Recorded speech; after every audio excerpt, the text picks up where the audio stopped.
I have a fairly ordinary way of being. That's why when the system announced to me that I was the lost biological daughter of a wealthy family, I was a little taken aback. Your blood parents prefer the imposter. It doesn't make you mad. That would be the most logical thing in the world. People get attached to a puppy or a kitten. Imagine a girl they raised for 18 years. Your arranged boyfriend can't stand the sight of you. Shouldn't you hate him with all your heart? That would be normal too. I myself would be furious if I were forced to marry a complete stranger. Your classmates laugh at the way you pronounce English. It doesn't make you want to set everything on fire. That's to be expected. I hear myself speak and I start laughing. Why wouldn't they? The system short-circuited. This can't be right. Seriously not. Who the hell programmed a nun for this character? On my birthday, my uncle revealed to me that I was the true heiress, swapped at birth with the daughter of an influential family. As we drove to my new home, a beep sounded in my mind and the system activated. It warned me that when I arrived, my parents would be distant and icy. They would treat me like a weed spoiling their pristine garden. My fiancé, to whom I had been betrothed since birth, would despise me and make my life a living hell. Overwhelmed by sadness, I would end up with gastric cancer and die full of remorse. Only then would he and my parents realize their mistake and live, consumed by guilt, to help you rewrite your ending, become the absolute protagonist and win over your family. I will give you my full support until you reach the pinnacle of life. I leaned against the car window. I felt numb. Oh, thank you. The system fell silent for a second. You are not excited, enthusiastic. This is completely changing your life. This is a lie, I thought. You're empty inside. I let out a sigh that no one heard. If you had to get up at 4 in the morning to cook, wash clothes by hand, clean the house, feed the pigs, walk to school at 6:30, skip lunch, and then wash dishes for 2 hours in a coffee shop after school, you'd wish you were dead too. The system seemed impressed, worthy of a protagonist, to endure all that and not even utter a curse word. I smiled wearily. For the past 16 years I'd cursed the heavens every day, but when I saw the sky passing by I got tired. It wasn't that I stopped fighting, it was just that I had no strength left. We talked occasionally, like that until I fell asleep. When I opened my eyes, the car was moving through the gardens of a mansion so immense that you couldn't see the end. The driver opened my door. Miss, we're here. 3 people were waiting by the vehicle. An elegant middle-aged couple and a young woman so pretty she looked like she had come out of a storybook. The system whispered to me that it was my father, mother, and Phi, the girl who had taken my place. After a brief and somewhat awkward greeting, I was ushered inside. The dining table was laden with delicacies, my stomach growled, and my eyes were fixed on the juicy roast beef, the platters of crab legs, and the crispy chicken. After dinner, my mother ordered a maid to escort me to my room on the 2nd floor. As soon as she closed the door, I threw myself headfirst onto the soft duvet. It was so comfortable that I felt like I was floating on clouds. I had barely begun to float when the system's voice exploded in my head. I am outraged, absolutely outraged. This is intolerable. ANF. Triona, just give the order and I will make your parents disappear. I stuck my head out from under the covers, completely lost. Why? She squeaked. You didn't pay attention at dinner. Your parents kept serving the fake heiress food and you weren't given a single scrap. I scratched my head thinking, that's quite normal. My plate was already so full it felt like a mountain and they barely spoke to you. They were terrified of upsetting their fake princess and didn't even ask if the trip had exhausted you. Also normal, I was so busy eating that I wouldn't have been able to answer. Even if they had asked, my mouth would have been full. But worst of all, your room is a third of theirs. There's a huge one right next door, but they put you in here because they're afraid of hurting Phoebe's sensitive feelings. I turned over in the giant, comfortable bed. I love it. If it were any bigger, it would take me half an hour to get to the bathroom. Besides, I used to sleep on a couch. Now I have my own room in a palace. What more could I want? Suddenly I smelled burning. I sat up abruptly. Something's on fire. The system ground its virtual teeth. Relax, it's just the smoke coming out of my ears. I ignored the enraged system. I took a long, delicious bath in my private bathroom and slept like a log from 10 at night to 7 in the morning. When I woke up, I felt like I was in paradise. This is what it's like to be satiated and rested. Pathetic. The system grumbled. I decided to turn a deaf ear so as not to cause another eruption. I tidied up the room a bit and went downstairs. The living room was empty. I went for a walk and found the butler watering flowers. Miss woke up very early. She greeted me with a warm smile. She must have been exhausted yesterday. I could have slept more. I helped her move a heavy flower pot. I sleep little and well. An hour of mine is worth 3 of anyone else's. In fact, For me this is late. We chatted while we worked and around 9 the housekeeper announced breakfast. My parents came downstairs, but Phoebe was nowhere to be found. Noticing my gaze, my father explained. Phoebe is a very sleepyhead. He never gets up before 10:30. I drank creamy milk and bit into sweet bread, so happy that I almost avoided him. I barely registered his words. I just nodded, smiling. I can't take it anymore. The system has exploded. They're showing off that while their fake little girl is sleeping, you've already fed the pigs twice. I tried to calm him down mentally. Don't worry. Everyone has their own rhythm. There are sleepless early risers. You could give me sleeping pills, and I'd still be awake at this hour. My parents saw that my hand was shaking and looked at each other. Their faces changed a little. My mother peeled a boiled egg and put it next to my plate. Iris, she said softly, you slept well. Is there anything you find strange? I noticed that your clothes are too small. How about we go shopping today? I looked at my sleeves that didn't reach my wrists and answered them one by one. My father handed me a black card. This is your monthly allowance. Buy whatever you want. I was about to thank them when Phoebe staggered down, half asleep, and clung to my mother's neck. Mommy, my head hurts so bad. My mother instantly touched her forehead. Oh, my girl, you have a fever. You must have caught a cold. I told you not to wear that light dress yesterday. Phoebe just blinked and sniffled. My father stood up and bent over. Come on, Daddy. Take you to bed. We'll call the doctor. Phoebe climbed on his back as if he had done it 1,000 times. My mother followed him, worried, murmuring. Look at that, the system said. Your parents finally talk to you for 2 seconds and she immediately takes them away. This is the last straw and you keep eating breakfast as if nothing happened. I was already getting used to its permanent state of high alert. I calmly finished and took my plate to the kitchen. It's quite normal, I said as I rinsed it. She has a fever. When you're sick, you become vulnerable. It's only natural to want your parents around. But you never had them when you were sick, he replied. That was true. My adoptive parents died when I was 5. It's not that they didn't want to, it's that they couldn't, I replied, drying the plate. Besides, I'm in good health. I rarely get sick, and when I do, I get better quickly. I don't need anyone to take care of me. Since my mother couldn't take me shopping because of Phoebe, I went to the mall alone using the Style Advisor system. As I was paying, he sounded surprised. I didn't think you'd shop here. I thought you'd go to a wholesaler for 12 cheap t-shirts. I had already changed into one of the new outfits. The fabric was sturdy, the cut was impeccable, and it made me look surprisingly stylish. Clothes really do transform a person. It's not that cheap clothes are always bad, or that I'm a pauper who suddenly became rich and lost her way. I said, caressing the card in my phone case. Even a rich family knows better than to give a daughter unlimited credit just for the sake of it. My parents are making a gesture. If I took all that money and continued dressing up as a scarecrow to cause pity, I would only make them uncomfortable and look ridiculous. That would be crazy, wouldn't it? You, the system murmured in a tone that was somewhere between incredulous and mocking. Hey, you're not as stupid as you seemed after all. I pursed my lips. Wow, how kind of you. When I got home, a young man was sprawled on the living room sofa. He turned his head when he heard the door. Julian Croft, the male protagonist of this novel, your official fiancé. We no longer live in the era of arranged marriages, but even though it was technically a strategic union between families, he was, for all intents and purposes, the legitimate heir to the estate and the family name. They had grown up together, the ideal couple since kindergarten, and I, the intruder who had come to spoil their story, that they only hated me. That was something to be thankful for, honestly. I was going to politely sit down and go up to my room when Julian spoke first. Hello, he said simply. Why are you blushing like a tomato? The system asked, amused. In the original plot, I hated you at first. I thought you looked like a starving person with 0 class. Everything changed when you showed up at Phi's birthday party in that spectacular dress that the system crashed into. I get it now. You're wearing new clothes. You look decent for the first time. Guys are just that basic. Julian cleared his throat, composing himself. And you're Iris. All it took was for her to say my name. His face froze instantly. What's wrong with her? She changes moods faster than time. It's normal, the system explained. Suddenly finding out that her longtime fiancé is being replaced by a stranger. Anyone would be defensive. Thinking she's pretty is one thing. Realizing that said pretty girl could turn your life upside down is quite another. Love at first sight only works if the other person poses 0 threat. I wanted to tell him that I had no interest in him, that he and Phi could be happy eating partridges forever, but it wasn't my place to interfere. I was about to go up when Phi's honeyed voice echoed from the top of the stairs. Julian ran down the stairs 2 at a time.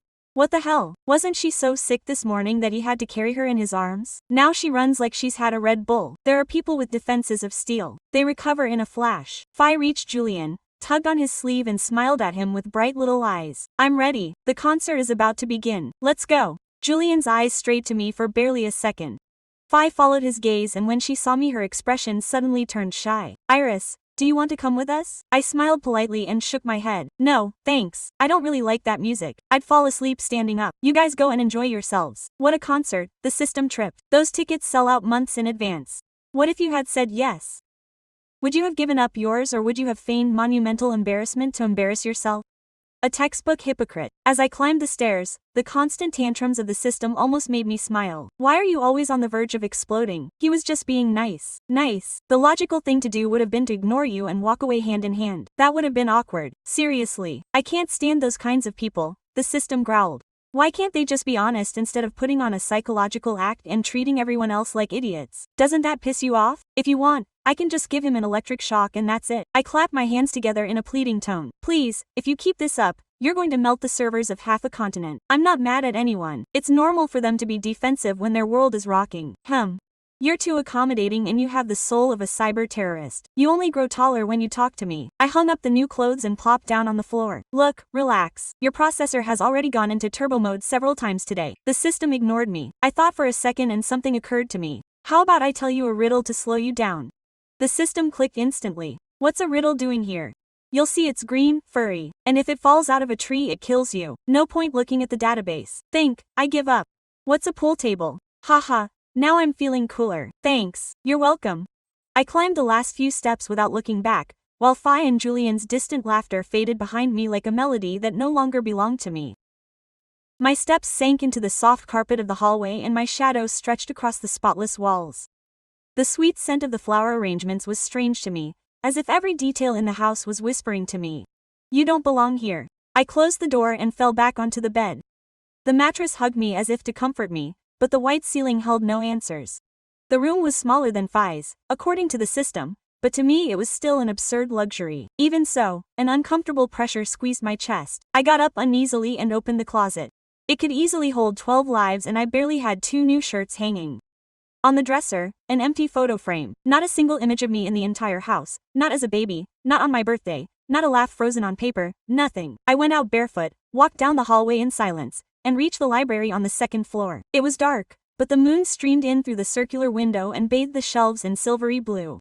I slipped between the books as if searching for something I couldn't name. At the back I found a half-open wooden box. Inside were family albums. I shouldn't have, I thought, but I opened them. Vacations, schools, Christmases. F with her hair loose and shiny since she was 3 years old.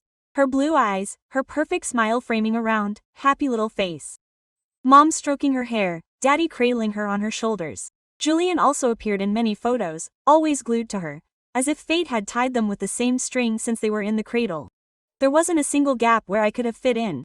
I closed the album slowly, my stomach knotting. It wasn't envy, it was emptiness. The painful certainty that no matter how hard I tried, I would never be part of those memories because I was never there. I returned to my room without turning on the light. The system didn't say anything. Maybe it was also exhausted. The next day I left early. I took a bus as before and returned to the usual neighborhood, to the gray suburbs where I grew up.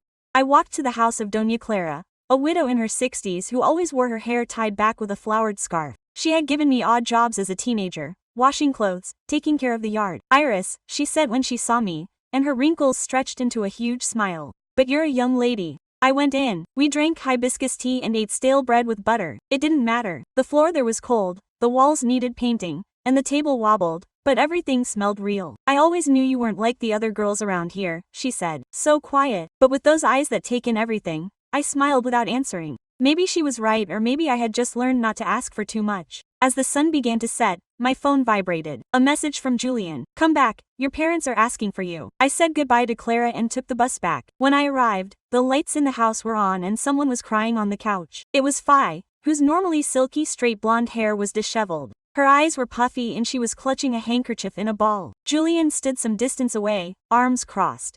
Quote, "You have no idea how you made me feel," Phi shouted as soon as she saw me enter. "You always stuck up for me, Julian. And now you're looking at her like she's special." I stood there in surprise. Julian looked away. Phi covered her face. Quote, "You just came to destroy what I had." I took a deep breath, trying to understand if she really believed it or if she was also scared to death. I went up the stairs without saying a word. This time it wasn't resignation. It was that I was beginning to see things with a new clarity. I closed the door and rested my forehead against the wood. Phi's sobs were still echoing in my ears. I didn't understand why I felt guilty. I hadn't done anything. I just existed. and apparently that was enough to destroy a world that had all its pieces perfectly fitted together. Sometimes simply breathing in the wrong place is already a crime. I threw myself on the bed and stared at the ceiling. The silence weighed heavily as if waiting for me to react, but I didn't have the strength to be sad.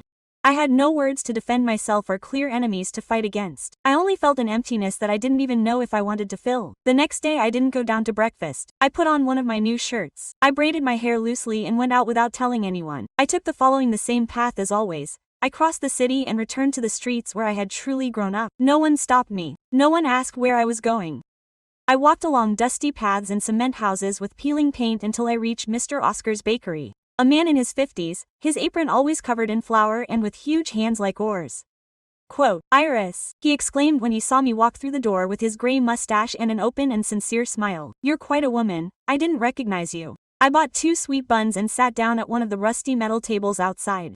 I watched children with torn backpacks walk by, neighbors sweeping the sidewalks, and stray dogs barking at the air. All of it, although full of imperfections, felt familiar and warm to me. No one looked at me as if I was redundant. No one demanded anything. A woman with a round face, small eyes, and a high-pitched voice passed by and greeted me shyly. "My daughter was a classmate of yours at school," she said. "You were always quiet, but a good person. You never got into trouble." I nodded, smiling. I silently thanked her for those simple, unvarnished words. Later that afternoon, I stopped by Clara's house again.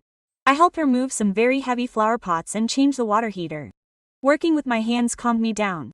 I didn't have to think or anticipate how others would react. "You can tell you're carrying something, little one," she commented as we washed a pot together. "Old lady, but sometimes, keeping quiet is also speaking. That is, I don't have to justify my existence." I felt those words hanging in my chest as if they had been waiting for me forever. Night had already fallen when my cell phone vibrated again. This time it wasn't Julian, it was my biological mother. The message was brief. "Where are you? We're worried." I put the phone away without answering. It wasn't pride. I simply didn't know what to say. Where was I? In a place where I could breathe without fear of breaking anything. In a small corner where no one expected me to be an heiress, a threat, or a saint. When I finally returned to the mansion, it was already pitch black. The lights were on and the main entrance was illuminated like an empty stage. When I opened the door, the butler, a thin man in his 60s with white hair and a soft voice, greeted me politely but without surprise. "Your parents are expecting you for dinner," he said. "Have you prepared your favorite dish?" Quote, I asked how they knew. He just smiled faintly. I went upstairs and heard low voices. Another argument. Phoebe and Julian again. I stopped at the foot of the stairs without moving. "You don't understand what it's like to feel displaced," Phoebe said in a shaky voice. "All my life I've belonged to this family and now, suddenly, what am I? A guest? An imposter?" "Phoebe," Julian replied in that deep, slow, exhausted voice. "No one is displacing you. But you can't pretend she's not suffering. It's not her fault. And what do you know about what she feels? Since when do you care so much?" Silence. I went upstairs without making a sound. My heart was beating slowly. I didn't want to hear any more. I didn't want to know if that silence was a confession or a doubt. It wasn't my war. That drama wasn't my place. Back in my room, I took off my clothes, put on my pajamas, and sat on the edge of the bed. For the first time in weeks, I didn't feel like sleeping. I wanted to stay awake, not out of fear, but because I was beginning to understand that silence is also a decision. And for now, I was choosing it. The first day at my new school came without fanfare. No one accompanied me. My parents had left early and I hadn't come down yet when I closed the door. The bus dropped me off in front of the modern building made of glass and light concrete. Everything was too neat, too perfect, as if even the air had been filtered to erase any trace of imperfection.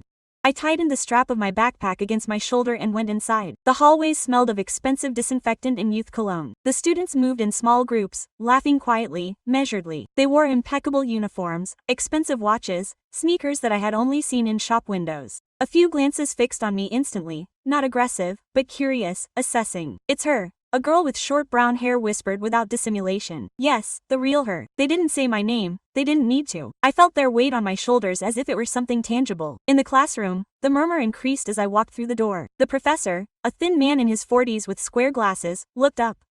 Quote, "You must be Iris," she said, looking at the list. "Welcome." I nodded and went straight to the only empty seat near the back. I sat without looking at anyone, resting my hands on my desk, as if that would anchor me. I barely heard anything during class. I could feel the gazes running down my back, lingering on my straight black hair, my slightly tight-fitting uniform, my simple shoes. During recess, no one came near me, and I didn't care either. I sat there looking at the wide, sunny courtyard when a piece of paper fell onto my desk. I opened it slowly. You shouldn't be here. This life doesn't belong to you. The handwriting was elegant, firm, and I didn't recognize it. I folded it and put it in my pocket without changing my expression. I had heard that before, just in different words. Hey! I looked up. Julian was standing there in front of me. He looked different outside the mansion. He was still tall, about 22 years old, with straight shoulders, angular features, but here he seemed more real. Brown hair, a little disheveled, as if he had run his hand over it several times. He wasn't smiling. Are they bothering you? He asked quietly. No, I replied. They're just talking. He frowned slightly and looked around. Several girls did not hide it well. A group of boys were whispering shamelessly. If anything happens, let me know. No need. He hesitated for a second, as if waiting for me to say more. When he saw that I didn't, he nodded and left. The courtyard returned to its usual noise, but something had changed. The air was thinner. When class ended, a short, thin girl approached, with large glasses and a tight ponytail. I just wanted to tell you I'm sorry, she stammered nervously. Not everyone thinks the same way. Thank you, I replied sincerely. He smiled and walked away quickly, as if he had committed a crime. When I got home, my parents were in the living room. My mother looked up. How did it go? Fine. They didn't insist. I went up to my room, put my backpack on the floor, took out the paper, and spread it out on the bed. I looked at it for a long time. This life doesn't belong to you. Maybe not. Maybe none of them had ever been, but for some reason it didn't hurt as much anymore. Because I was beginning to understand that a last name doesn't give you a place, that blood doesn't guarantee belonging, and that the weight I carried didn't come from outside, but from what I still hadn't allowed myself to decide for myself. I crumpled up the paper and threw it in the trash. I didn't know what would come next, but I knew I wasn't going to run away. It wasn't curiosity that brought me to my father's office. It was boredom, or perhaps habit. When something was crushing me inside, I always looked for a quiet place where my hands had something to do. Cleaning, tidying up, search. In that immense house, the only place that seemed truly forgotten was the office. The door was ajar. I entered without a sound. The scent of polished wood and old paper enveloped me instantly. High shelves filled with folders, perfectly aligned. The window looked out onto the back garden, where the rose bushes were always too perfect. Nothing seemed spontaneous. I ran my fingers along the spines until I found a bottom drawer that had no key. Inside were old documents, yellowed edges, rusty paper clips. I wasn't looking for anything in particular, but when I saw the family name printed in official letters, I knew this wasn't for me, and that's precisely why I took out the folder. It was a medical report, then another, certificates, dates that coincided with my birth and Phoebe's. A name was repeated in the margins, handwritten in an old, firm script. I recognized it immediately. My paternal grandmother. I read slowly. I had to sit down. There was no hospital error or accidental mix-up. The text was cold, almost clinical. On family recommendation and with the aim of preserving lineage and social image, the newborns were exchanged. Signed, dated, authorized. I closed my eyes for a moment. The silence of the room buzzed in my ears. I didn't feel anger all of a sudden. I felt something stranger, a bitter relief. Everything finally clicked. The door opened behind me. Iris, my mother, was there, dressed plainly and simply. Her brown hair was tied back in a low bun. Up close, she looked older. The wrinkles around her eyes betrayed a sleepless night. Did you know? I asked without raising my voice. Picking up the document, she paled. She didn't answer right away. She looked at the paper as if it were a condemnation. Your father knew too, she said at last, almost in a whisper. Everyone knew then. Everyone except me. She took a step toward me, her eyes full of tears. It was before you were born. I was young. Your grandmother. Quote, she had a lot of power. She said that a girl born into poverty would never fit in, that she would destroy the entire family. I nodded slowly. And Phoebe was perfect, he murmured. Sweet, wholesome. She was already here. By the time I realized I had become attached to her, it was too late. My father appeared in the doorway minutes later, tall, close to 50, his gray hair impeccable as ever, his face too tense for a conversation like this. You shouldn't have found out this way, he said. But did I have to find out, or didn't I? I replied. He ran his hand over his face with a sigh. None of this changes the now. I looked him straight in the eyes. It changes everything. Silence fell between us like a wall of glass. I didn't ask for more details. I didn't scream. I didn't cry. I just put the paper back in the folder and put it on the desk. Don't worry, I said at last. I won't say a word to anyone. I'm not looking for revenge. My mother looked at me as if she saw a stranger. So what exactly do you want? I thought for a few seconds before speaking. I want to know if they ever thought to tell me the truth, or if I only exist because someone decided I should exist. No one answered. I left the office with calm steps. My heart was beating hard but steady. It wasn't pain. It was lucidity. For the first time, I no longer needed to invent stories. I no longer had to wonder why. That night, lying in bed, I understood something simple and cruel. I hadn't been rejected by mistake. I had been discarded by calculation. And yet, here I was still alive and whole. Maybe that was answer enough. After that day, the house became quieter. My parents avoided mentioning the subject, but they tiptoed as if they were afraid of breaking something invisible. Phoebe barely spoke to me, and Julian. Julian was everywhere. He began to run into me at breakfast, in the hallways, in the library, always with an excuse. Looking for a book, bringing a dossier, returning a key. He never came to look for me, but he always found me. One afternoon I went down to the greenhouse. The air was thick with hanging plants. The fact is that they seemed to sigh, and nameless flowers. It was my refuge. No one came there, except the bees and me. But that day Julian was there. He was wearing a white shirt, sleeves rolled up to his elbows, top button undone.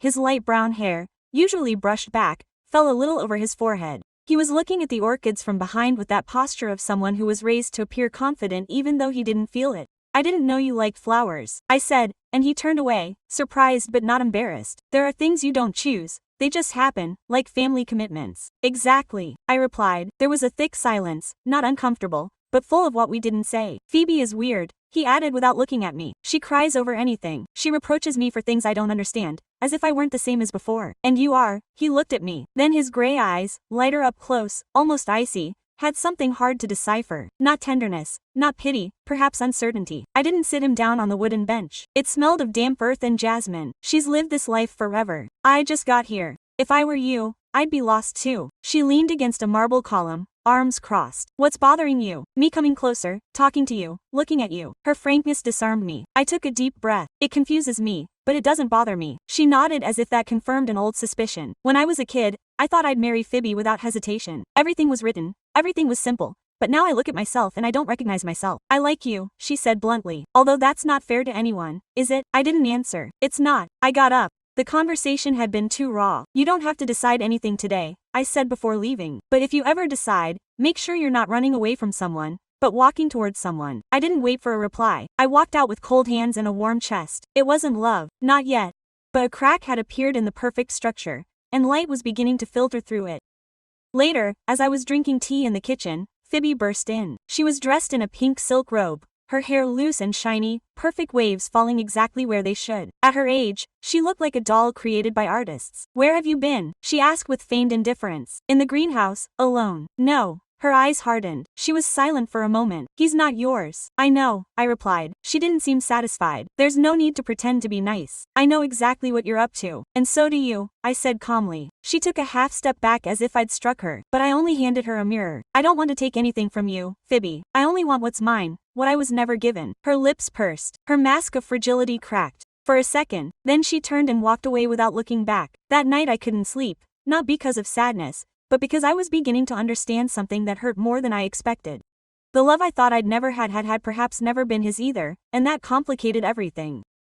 The next day, after breakfast, I was summoned to the office. It wasn't an invitation, it was an order. They were all there. My mother, my father, the family lawyer, an older man with a white beard, thin glasses, an impeccable gray suit, and in a corner of the sofa, Fib, hands folded, a stone face. I sat down across from them, back straight, mind blank. We've made a decision, my father began without preamble. The lawyer cleared his throat, trying to soften the inevitable. Legally, there's no longer any reason to delay. After reviewing documents, conducting tests, and considering the circumstances of the birth, the change of records will proceed. Iris will be recognized as the legitimate heir to the Croft family. I didn't say anything. My mother lowered her gaze. Phoebe remained motionless. The official announcement will be made at the charity dinner on Saturday, the lawyer added. Everything is ready. The setting will be fitting. The word sounded hollow, as if they were talking about returning a piece of china to its display case. What about Phoebe? I asked at last. My mother looked up, surprised that I cared. Phoebe will still live here, she said. She's part of the family. We don't want her to feel like she's losing everything, but she won't be the heir anymore. Quote, my father finished firmly. Legally, it can't be. I looked at Phoebe. She wasn't crying, she wasn't shaking, but her jaw was tense and her knuckles were white from clenching her hands. Do you agree with this? I asked. She took a while to answer. Do I have a choice? No one said anything else. The meeting ended in silence. I went up to my room, but I didn't feel like a winner. It was like receiving a trophy from a competition I never wanted to enter. They changed my last name, made me a new dress for dinner, opened a bank account for me. Everything was mine and yet nothing belonged to me. Saturday came. They dressed me with the help of my mother's assistant. A long, dark blue dress with a discreet neckline, subtle embroidery, my straight hair pulled back in an elegant braid that fell over my left shoulder. When I looked in the mirror, I didn't recognize myself. I looked like a domesticated version of someone who had suffered a lot and didn't know what to do with peace anymore. I went down to the main hall. The spiders were hanging like crystal waterfalls. The dining room brimmed with fake smiles and poorly concealed curiosity. Politicians, businessmen, philanthropists, everyone knew. Everyone had heard of the prodigal daughter. Everyone was watching me as if I were a successful experiment in redemption. Phoebe was in the back, dressed in ivory, her hair loose in perfect waves. She looked sad, but upright. Her smile, though fake, was more solid than many truths. Julian came closer. "You look beautiful," he said. "You too." He was wearing a tailored black suit, shirt without a tie, his hair was deliberately disheveled, and he smelled of expensive cologne and insecurity. Ready? No, but that never stopped anyone. When the master of ceremonies said my name, the room fell silent.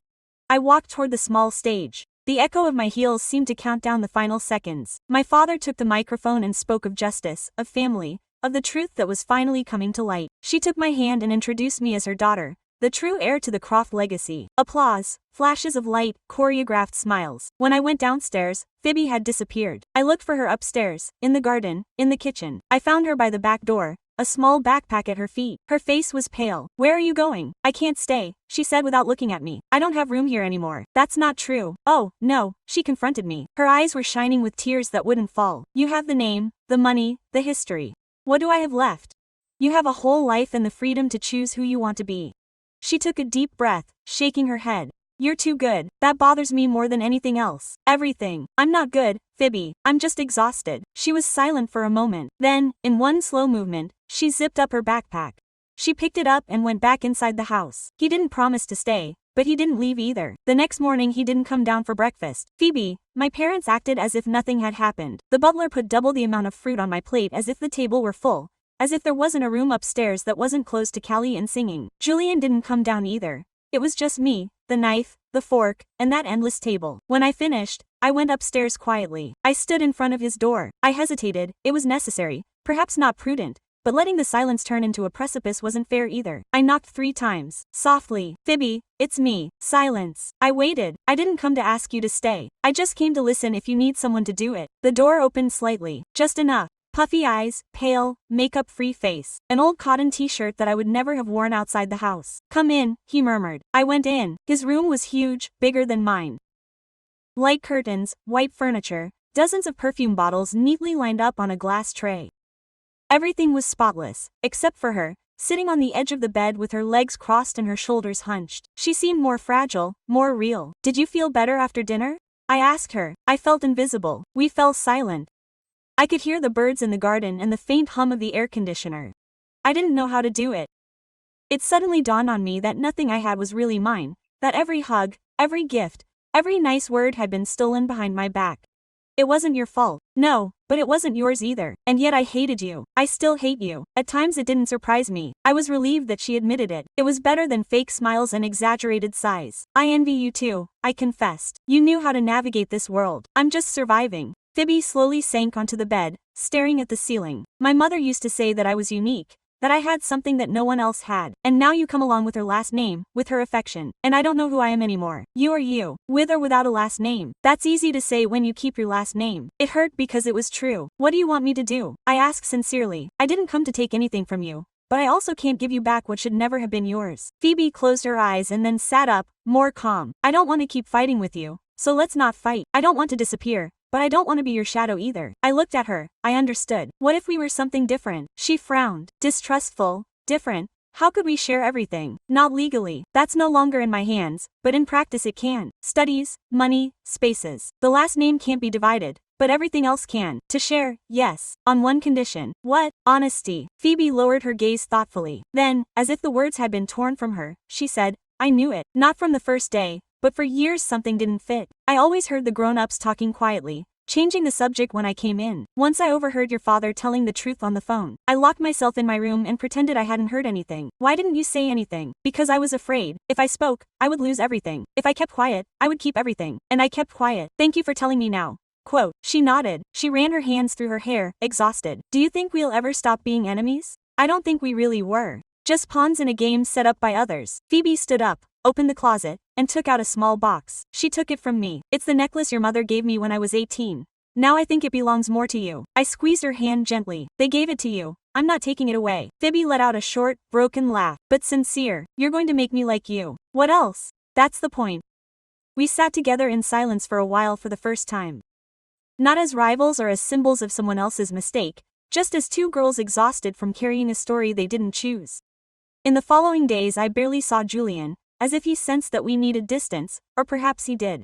Sometimes I'd see him walking briskly across the garden with headphones on, other times from a distance in the library, bent over books he clearly wasn't reading, but we didn't speak until one rainy afternoon when he appeared on the threshold of my room. Can I come in? I nodded. I was on the floor, in front of the open closet, folding clean clothes. I was wearing a blue wool sweater and comfortable jeans. Nothing designed to impress. Julian came in with his hands in his pockets. Not quite the perfect sun stance, his hair disheveled, a white t-shirt, and an old leather jacket. More him, less character. He sat down across from me on the floor. Only a few inches and a mountain of t-shirts separated us. You seem at peace, he said. You seem lost. I barely laughed. The rain drummed against the windows. Quite lost. Yes, we were silent. A comfortable silence, the kind where you don't need to fill the air. Then he spoke. I broke up with Phoebe. I looked at him. His eyes were serious, undramatic, just steady. It wasn't because of you, he added, or because of the greenhouse. Neither of us were sincere anymore. It was more of an inertial agreement than a relationship. I'm sorry. I'm not sad. Yes, but necessary. I leaned against the wall and now I want to discover what I really want and who I am,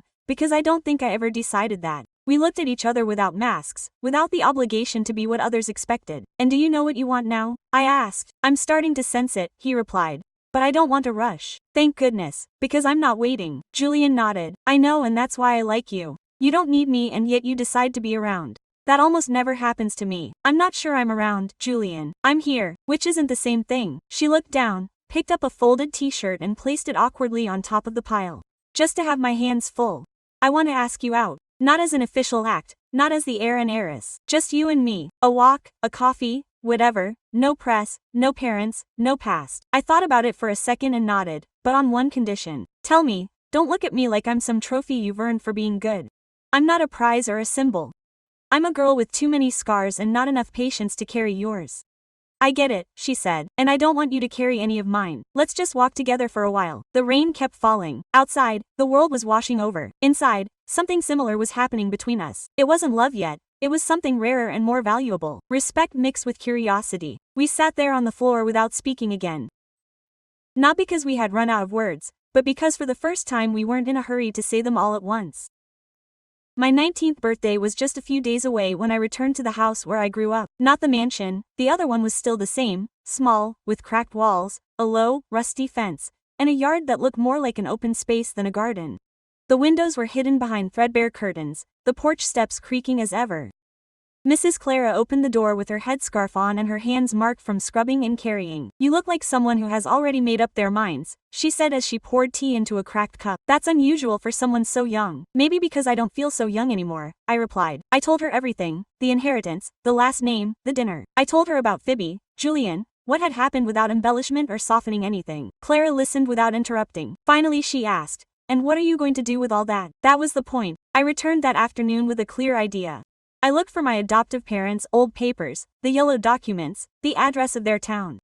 With the help of the lawyer, I recovered a small fund that belonged to them and had been caught up in paperwork. It wasn't much, but it was theirs. With that money and some of my own, which I now had more than ever before, I started something. The empty lot next to the house was the first thing to change. We cleaned it up, planted trees, put up a new fence. Then came the building, a single story with bedrooms, a kitchen, a reading room, and a small library. I called it Iris Shelter, though not because of me. It was for kids like I had been, like so many I knew in those nameless years. Young people without important last names, without protectors, without a network, kids who just needed a place where they wouldn't have to apologize for existing. Julian helped me with contacts. Fi donated clothes and books. My birth mother showed up once, left a bouquet of flowers at the entrance, and left without a word. I guess in its own way that was I get it. One day, as I was hanging new curtains in the common room, a thin, white-haired woman stopped in the doorway. I recognized her immediately. My grandmother. She was wearing a dark coat, her face